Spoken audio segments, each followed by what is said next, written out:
Demak, dastlab geometriyaning eng sodda elementlarini aytib o'tadigan bo'lsak, geometriyada eng ilk tushunchalardan bittasi demak nuqta. Demak, nuqta hech qanday demak kattalikka ega bo'lmagan geometrik element hisoblanadi. Bunda demak uzunlik ham mavjud emas. Buni ba'zi holatlarda 0 radiusli aylana ham deb yuritishadi. 0 radiusli aylana. Bu ham demak o'sha hech qanday demak uzunlikka yoki kattalikka ega emasligidan dalolat beradi. Kesma.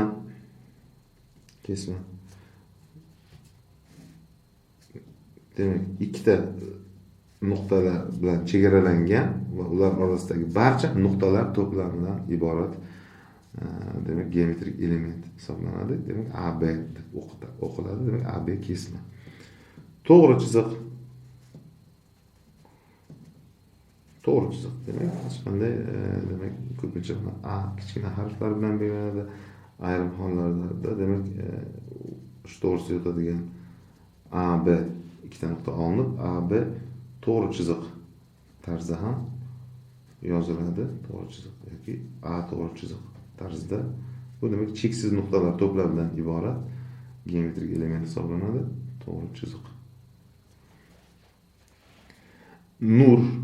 Nur yoki buni yarim to'g'ri chiziq ham deb atash mumkin. Yarim to'g'ri chiziq.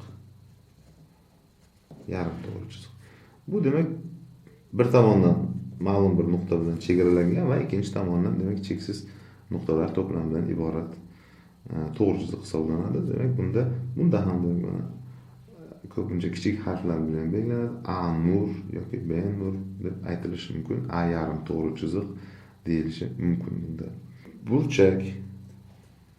Burchak demak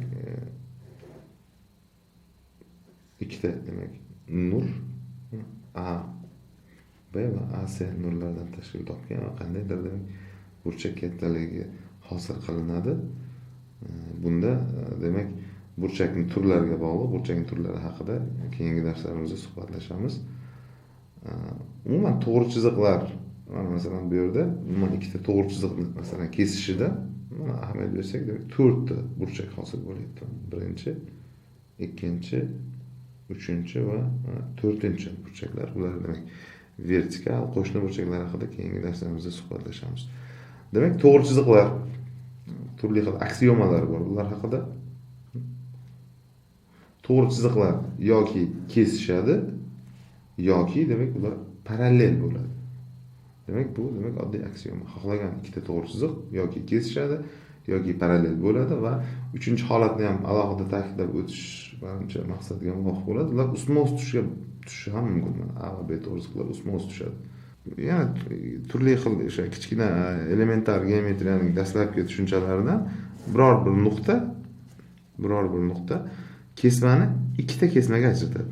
Masalan, AB kesma berilgan bo'lsa, bu demak AC va BC kesmalariga mana ajratildi.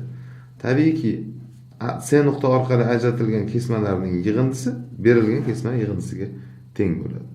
Bu ham demak bir kichkina dastlabki aksiomalardan bittasi.